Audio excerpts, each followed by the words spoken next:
C'était attendu après les incidents dimanche dernier à proximité de 2 synagogues parisiennes. La préfecture de police a interdit la manifestation prévue demain à Paris en soutien aux habitants de Gaza.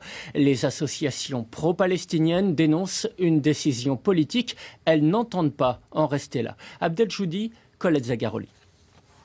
C'est la suite logique de la manifestation pro-palestinienne de dimanche dernier. Après les heurts devant 2 synagogues à Paris, la préfecture vient d'interdire la manifestation prévue samedi à 15 h, faisant valoir le contexte de tensions accrues, suivant ainsi les préconisations du ministre de l'Intérieur. Je considère pour ma part que, à partir des éléments qui m'ont été communiqués par le préfet de police de Paris, les conditions ne sont pas réunies pour que cette manifestation se déroule dans des conditions qui garantissent la sécurité à la fois des participants et de ceux qui pourraient, notamment dans les synagogues et à proximité, se trouver mis en cause dans leur intégrité.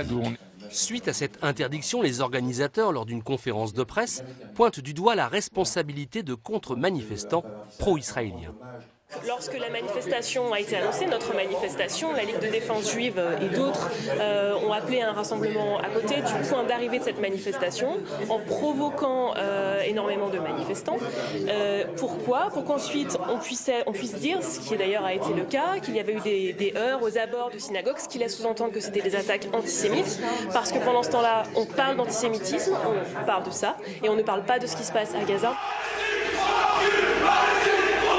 Sur ces images amateurs tournées rue de la Roquette, ce sont les militants de la LDJ, Ligue de défense juive, un groupuscule interdit aux États-Unis et en Israël pour terrorisme, qui, armés de chaises et de barres de fer, tentent de provoquer les manifestants pro-palestiniens pour se réfugier ensuite derrière les forces de l'ordre qui protègent la synagogue. Les organisateurs de la manifestation dénoncent la manipulation. D'une part, on ne parle plus de la Palestine, c'est quand même notre objectif, mais d'autre part, on empêche un mouvement de solidarité de se constituer et on stigmatise des populations. Les différentes organisations pro-palestiniennes ont déposé un recours en urgence devant la justice administrative dans l'espoir de pouvoir maintenir la manifestation de demain.